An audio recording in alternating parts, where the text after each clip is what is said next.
Kebakaran hebat melanda pusat kota Ambon, Maluku, Selasa siang. Warga yang berada di dekat lokasi kebakaran panik berhamburan menyelamatkan diri.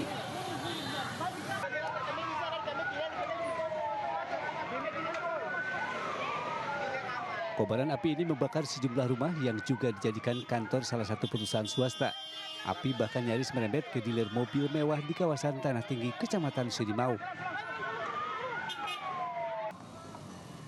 Tim Damkar Kota Ambon langsung dikerahkan ke lokasi kejadian dengan menerjunkan 7 unit mobil pemadam kebakaran. Dari penyelidikan, kebakaran dipicu adanya ledakan dari salah satu mobil mewah yang terparkir di depan rumah keluarga Tan Lendi Tanaya. Mobil yang meledak tersebut langsung mengeluarkan api dan merembet ke beberapa rumah dan perkantoran. Penghuni rumah juga sempat terjebak meski akhirnya berhasil menyelamatkan diri.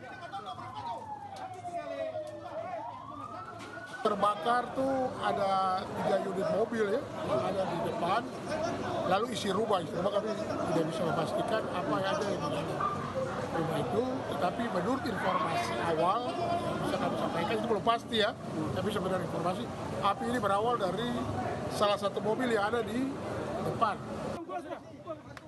Api berhasil dipadamkan 1 jam kemudian, meski tidak ada korban jiwa namun kerugian mencapai miliaran rupiah. Dari Ambon, Maluku, Juanda Sari, iNews melaporkan.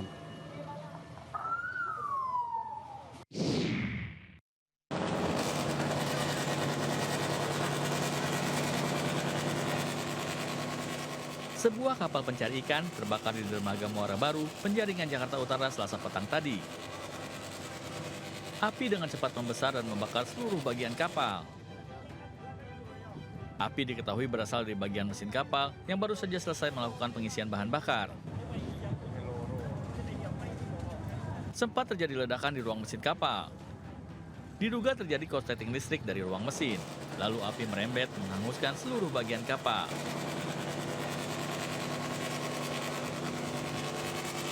Api akhirnya berhasil dipadamkan oleh 4 unit mobil pemadam kebakaran. Tidak ada korban jiwa dalam peristiwa ini. Kasus terbakarnya kapal ditangani Polres Pelabuhan Tanjung Priuk, Jakarta Utara.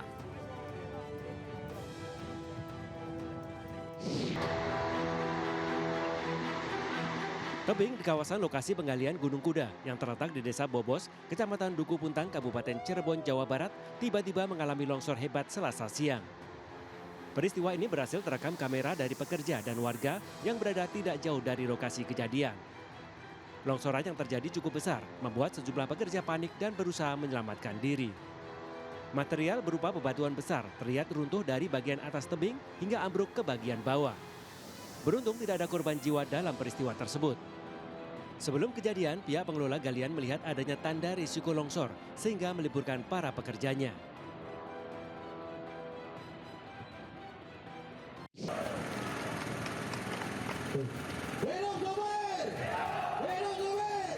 Ratusan supir truk kontainer dari 43 komunitas menggelar demonstrasi di depan Pelabuhan Internasional Tanjung Priok, Jakarta Utara. Unjuk rasa yang diikuti sekitar 500-an supir truk ini untuk memprotes kebijakan PT Pelabuhan Indonesia atau Pelindo atas penerapan pintu masuk pelabuhan yang dinilai merugikan para supir. Sebab kebijakan tersebut memperparah kemacetan di kawasan Pelabuhan Tanjung Priok sehingga membuat waktu tunggu supir truk masuk ke pelabuhan menjadi lebih lama. Selain itu, meminta dengan keras kepada pihak PT Pelindo untuk menindak tegas pungli yang sangat merugikan para supir. Menurut Ketua Keluarga Besar Supir Indonesia Nuratmo, polemik ini sudah terjadi bertahun-tahun, namun hingga saat ini belum ada penyelesaian. Pertama adalah meminta dihapuskannya pungutan masuk pelabuhan. Jadi yang awalnya kita tidak bayar, sekarang dibayar. Yang kedua adalah terkait kemacetan. Karena memang dampak kemacetan ini salah satunya adalah kami supir itu dapat intimidasi dari preman dan segala macam. Yang berikutnya adalah terkait bongkar muat. Bayangin, sekelas pelabuhan internasional, bongkar muatnya itu sampai 15 jam kita di dalam. Ini kan berdampak kepada kami, ya kan, dan pastinya kepada customer di sana. Para pendemo mengancam akan menggelar aksi serupa yang lebih besar jika tuntutan mereka tidak direalisasikan oleh pihak Pelindo. Dari Jakarta, Ismalia Zulkarnain, iNews melaporkan.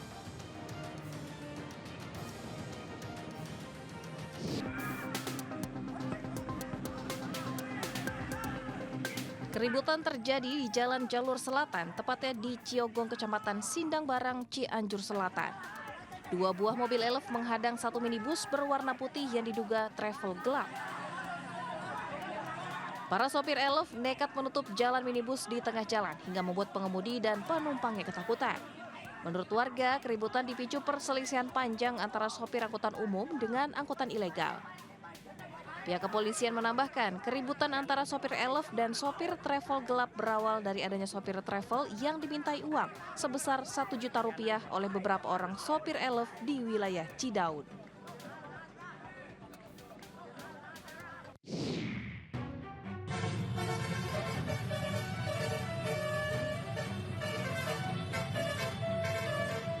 Terganggu berisik suara telolet, seorang pengendara motor meluapkan kekesalan dengan memukul bus yang melintas di Jalan Raya TB Simatupang, Lenteng Agung, Jakarta Selatan. Tak terima bodi bus dipukul, para kru di dalam bus pun turun untuk mengejar pemotor yang melakukan pemukulan. Pria yang membonceng seorang wanita tanpa menggunakan helm ini jadi amukan sejumlah orang di pinggir jalan.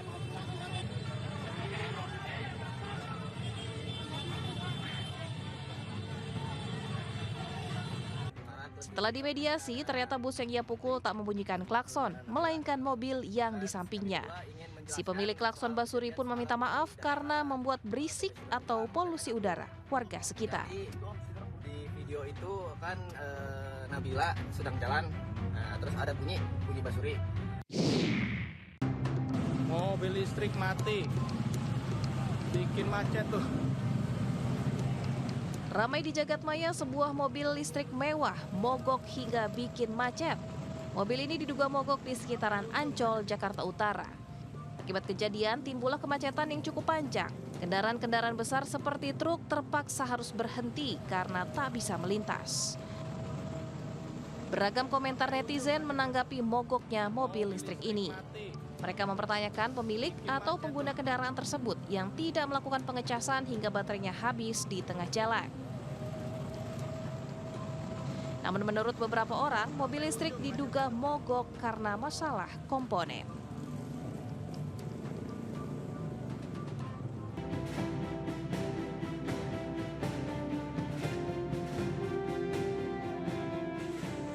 Hujan menyertai kedatangan Presiden Turki Recep Tayyip Erdogan dan istri Emine Erdogan di Pangkalan Udara Lanut Halim Perdana Kusuma, Jakarta, Selasa petang.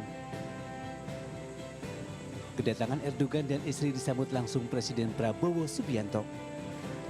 Erdogan dan Prabowo berbincang ringan sebelum kemudian berjalan di karpet merah. Momen menarik terjadi saat Erdogan memayungi Prabowo menuju mobil. Mereka lalu naik di mobil yang sama dan meninggalkan Lanut Halim Perdana Kusuma. Usai penyambutan, agenda berlanjut dengan pertemuan bilateral membahas berbagai aspek kerjasama. Sebagai bagian dari rangkaian acara, kunjungan kenegaraan selama 2 hari akan ditutup dengan jamuan santap siang di halaman Istana Kepresidenan Bogor. Kunjungan Erdogan bagian dari lawatan ke 3 negara Asia, Malaysia, Indonesia, dan Pakistan. Selain hubungan bilateral, ada juga pembahasan isu internasional seperti isu Gaza, Suriah, dan konflik Rusia-Ukraina.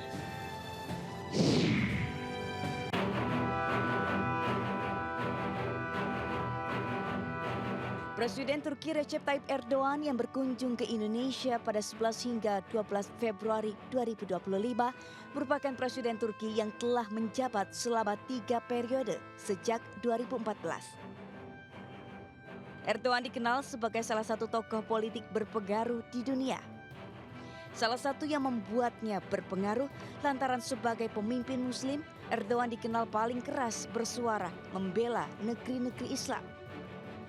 Bahkan dalam kepemimpinannya disebut menjadi momen kebangkitan Islam di Eropa. Salah satunya sikap membela Palestina dalam konflik Palestina dan Israel.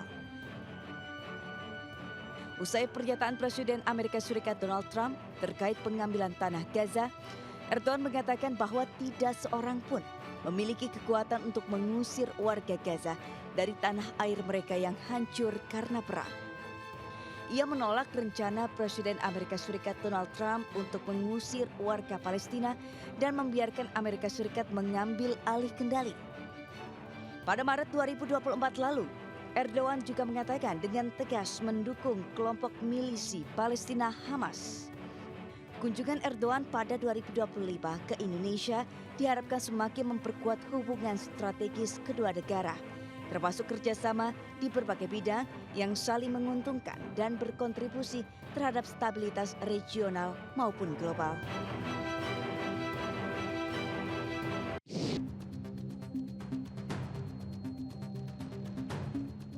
Bareskrim Mabes Polri menggeledah rumah Kepala Desa Kohod Arsin bin Sanib di Kecamatan Paku Haji, Kabupaten Tangerang terkait kasus pemasangan pagar laut di pesisir Tangerang Utara. Penyidik langsung masuk dan menggeledah rumah Kepala Desa dan mengambil berkas yang diperlukan. Selain menggeledah isi rumah, polisi juga memeriksa istri dan kakak kandung Kepala Desa untuk menggali informasi terkait keberadaan Arsin bin Sanib. Sebelumnya, penyidik Bareskrim Polri dan Inafis Polresta Tangerang juga menggeledah kantor Desa Kohod dan memeriksa sejumlah berkas yang ada, termasuk ruangan sekretaris Desa Kohod. Loker hingga lemari berkas tak luput dari pemeriksaan. Sebelumnya, Kepala Desa Kohod Arsin bin Sanib menjadi sorotan pasca terbongkarnya kasus pagar laut Tangerang beberapa waktu lalu. Sosok Arsin semakin menjadi setelah terungkap kekayaan fantastis yang dimilikinya hingga rumahnya disebut mirip showroom. Meski sempat dikabarkan menghilang, Arsin kemudian diperiksa Bareskrim Mabes Polri. Diduga Arsin terlibat kasus pemalsuan surat sertifikat tanah dan juga pembakaran laut. Dari Tangerang, Banten, Sukron iNews melaporkan.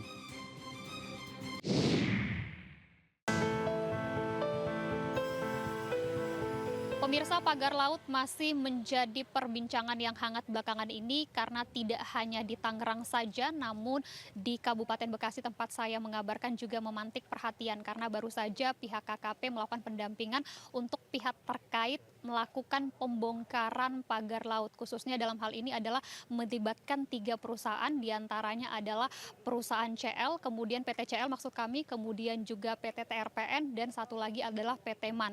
Nah, tadi yang sempat mengakui kesalahannya adalah dari PT TRPN dan sudah dilakukan pembongkaran. Dan dari pengamatan kami ataupun pemantauan kami, ini pembongkarannya dilakukan menggunakan alat besar ataupun tadi juga dengan gabungan pihak nelayan yang membongkar langsung dari pagar laut ini. Kalau kita melihat bahwa ini ada perbedaan sedikit dengan terkait pagar laut yang ada di Tangerang, di mana ini diangkut ataupun dibongkar menggunakan speedboat, ini juga menggunakan tenaga gabungan dari pihak TNI, KKP, dan menggunakan armada yang cukup besar sekali dibandingkan dengan ada di Bekasi ini.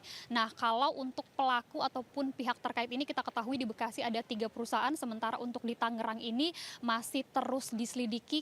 Namun bermuara ini pada titik yang sama. Mengapa akhirnya dilakukan pembongkaran laut ini? Yang pertama adalah merusak ekosistem laut, kemudian yang paling mencolok adalah bagaimana keresahan dari para nelayan ini mengalami terganggu ketika mencari ikan, sehingga hal tersebut membuat para nelayan untuk meminta kepada pemerintah dilakukannya pembongkaran pagar laut. Nah, sampai saat ini penyelidikan masih terus berlanjut baik untuk yang ada di Bekasi maupun yang ada di Tangerang. Dari Kabupaten Bekasi, Esra Ambarita, Ade John Koping, dan Muhammad Fakih Satrio, iNews melaporkan.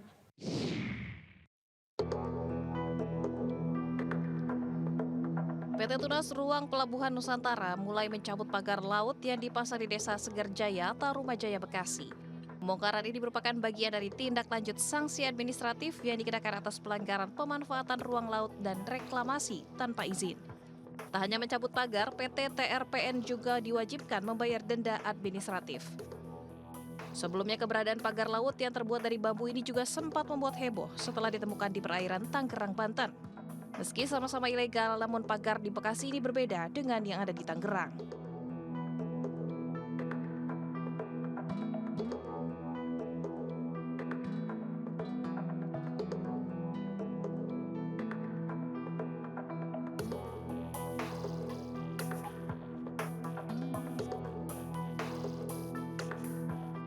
Meski memiliki banyak perbedaan, namun kedua pagar laut ini juga memiliki persamaan.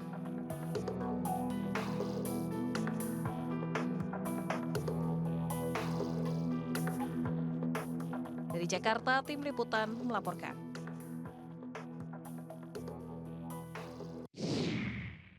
Yang pagar laut di kawasan Tangerang. Komite 1 DPD RI menggelar rapat kerja dengan Menteri ATR, BPN Nusron Wahid di ruang rapat Sriwijaya Komplek Parlemen, Jakarta Selatan. Dalam gelaran rapat, Nusron Wahid menyoroti kinerja 100 hari Kabinet Merah Putih yang telah berhasil menangani 5.973 kasus sengketa tanah. Nusron juga menyoroti kasus pagar laut di Tangerang, Bekasi, dan Sidoarjo.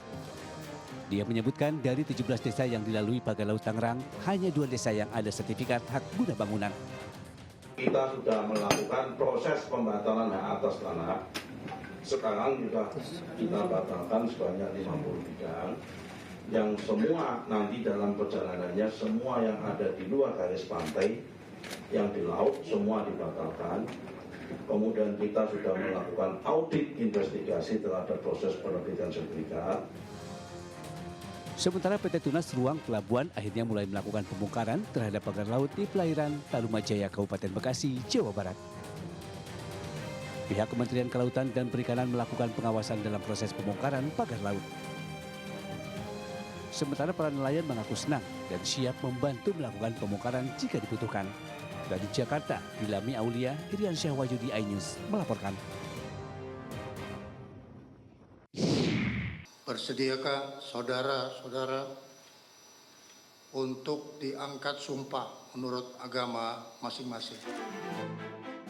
Menteri Pertahanan Sapri Samsudin melantik staf khusus atau stafsus Menhan dan asisten khusus di Aula Bhinneka Tunggal Ika Kemhan, Jakarta.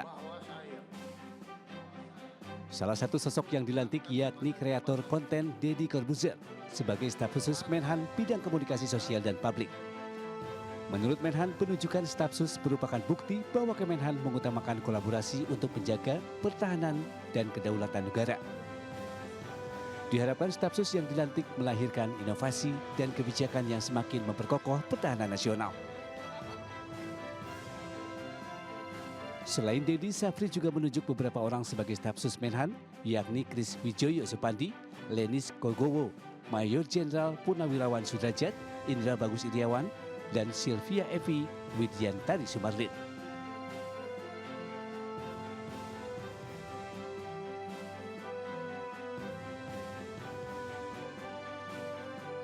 Sebelum dilantik menjadi stafsus Menhan, Deddy mendapat pangkat Letnan Kolonel tituler Angkatan Darat. Pangkat tersebut diberikan karena Deddy menjadi duta komponen cadangan di lingkungan Kemenhan. Selain itu, pemberian pangkat tituler kepada Deddy didasarkan pada kemampuannya yang dianggap dibutuhkan TNI. Deddy juga dinilai memiliki kapasitas komunikasi di media sosial untuk menyebarkan pesan kebangsaan dan sosialisasi tugas TNI dalam rangka menjaga pertahanan RI. Tim Liputan iNews melaporkan.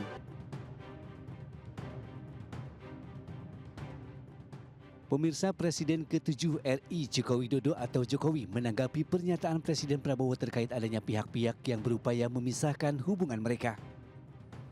Jokowi menegaskan bahwa hubungannya dengan Presiden Prabowo masih tetap harmonis hingga saat ini. Hubungan yang telah lama terjalin erat ini tidak pernah mengalami permasalahan dan tidak ada kendala apapun. Ya, hubungan saya dengan Presiden Prabowo ini sudah lama, sudah terjalin lama. Jadi hubungan kami, hubungan baik yang sudah terjalin lama. Dan sampai saat ini ya hubungannya sangat solid. Sama sekali nggak pernah ada masalah. Sebelumnya saat menghadiri pembukaan Kongres ke-18 Muslimat Nahdlatul Ulama di Surabaya, Presiden Prabowo mengungkapkan bahwa ada pihak-pihak yang berupaya memisahkan dirinya dengan Presiden ke-7 Joko Widodo. Prabowo mengaku tertawa mendengar kabar tersebut. Prabowo pun meminta agar masyarakat tidak ikut-ikutan dan terpengaruh dengan kabar perpecahan itu. Dari Solo, Jawa Tengah, Septiantoro, iNews melaporkan.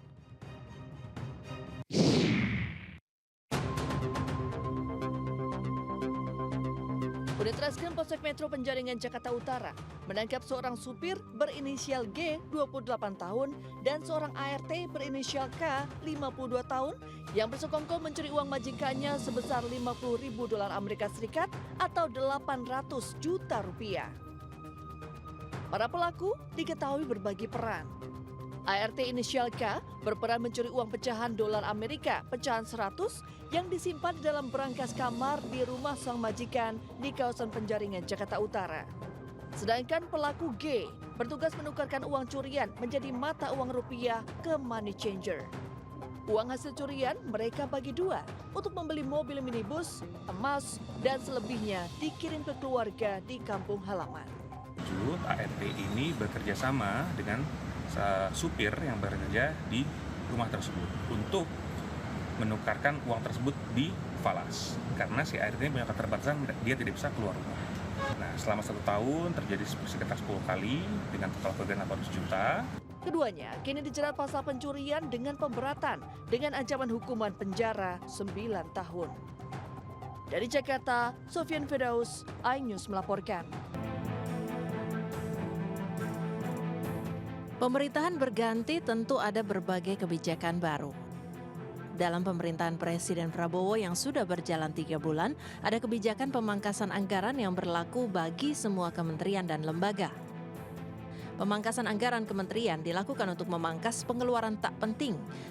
Salah satunya Prabowo bahkan menyindir kementerian yang sempat melakukan studi banding pengentasan kemiskinan ke Australia. Padahal Australia merupakan salah satu dari 10 negara terkaya di dunia.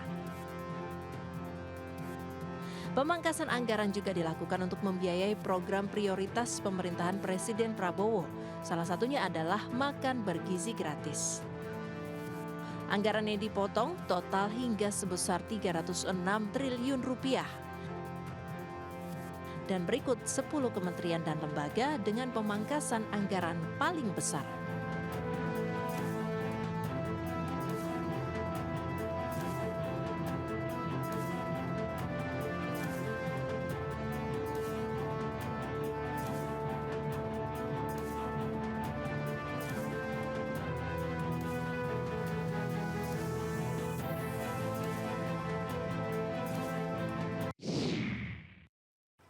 Saya ingin pengeluaran-pengeluaran yang tidak perlu, pengeluaran-pengeluaran yang mubazir, pengeluaran-pengeluaran yang alasan untuk nyolong, saya ingin dihentikan, dibersihkan.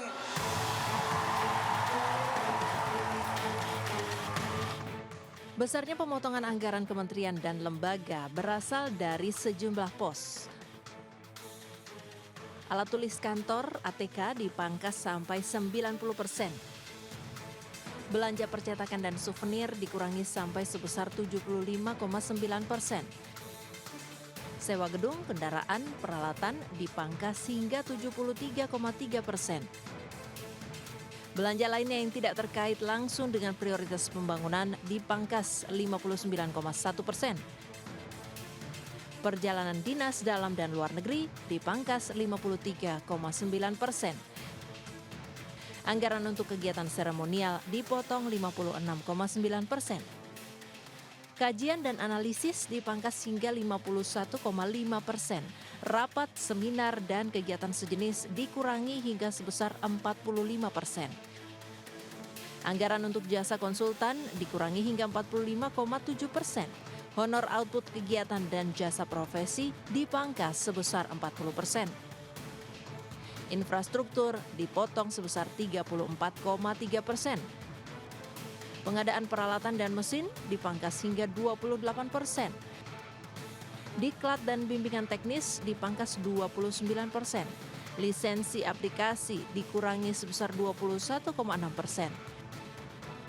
Bantuan pemerintah dipangkas hingga 16,7%. Pemeliharaan dan perawatan dipangkas 10,2%.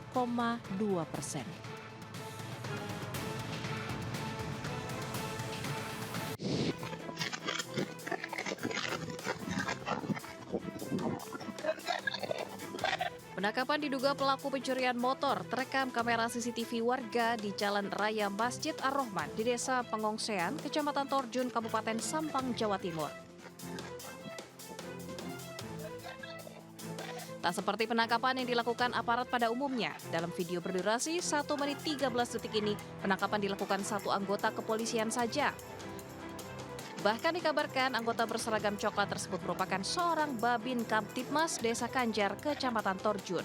Pelaku yang melarikan diri dengan cara berlari meninggalkan motornya hingga dikejar Pak Polisi sembari berteriak maling. Warga di sekitar lokasi turut mengejar pelaku hingga akhirnya berhasil diamankan di dalam mobil polisi.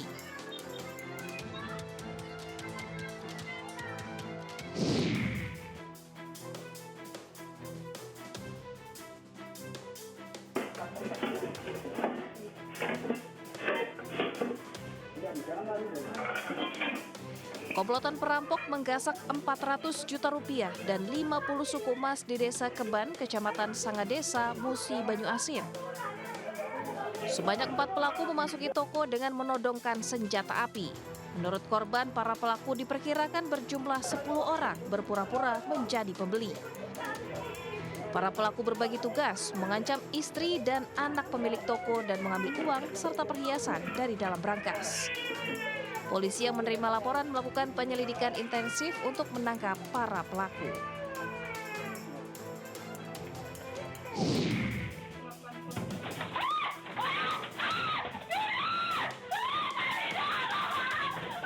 Orang tak dikenal merampok pegawai ATM Mini di Kemaraya, Kendari, Sulawesi Tenggara.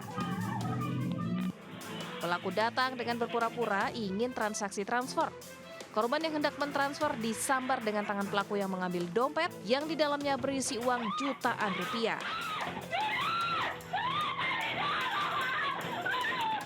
Sempat terjadi baku tarik hingga uang jatuh berhamburan. Pelaku yang kabur hanya menggondol uang sekitar 30.000 saja, sementara korban melapor ke Polsek Kemaraya.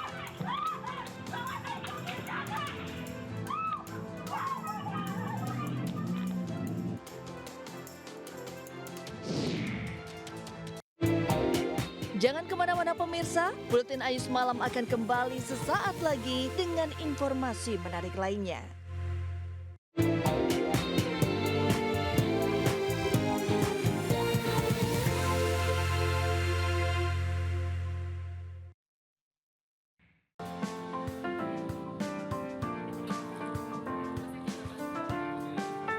Partai berlambang Raja Wali mengembangkan sayap berkesempatan mengenalkan struktur baru dalam kepengurusan DPP kepada Ketua KPU RI Muhammad Afifuddin saat melakukan kunjungan ke gedung KPU RI Jakarta. Kunjungan dalam rangka audiensi ini diterima langsung Ketua KPU RI Muhammad Afifuddin bersama jajaran. Sebagai partai politik, Perindo yang dipimpin Ketua Umum Injil Tanusudibyo ini merasa perlu menjalin komunikasi dengan KPU RI sebagai penyelenggara pemilu agar dapat memahami perkembangan regulasi terbaru terkait kepemiluan.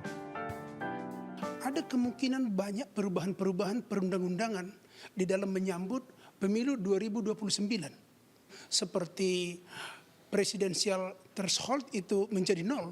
Kami percaya untuk parliamentary threshold juga akan menuju seperti itu.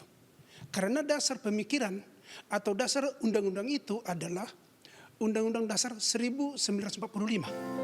Partai Perindo berharap komunikasi antara Partai Perindo dan KPU terus terjalin dengan baik agar pemilu mendatang dapat berjalan lebih demokratis dan transparan. Dari Jakarta, Wenda Nura Indra Purnama, iNews melaporkan.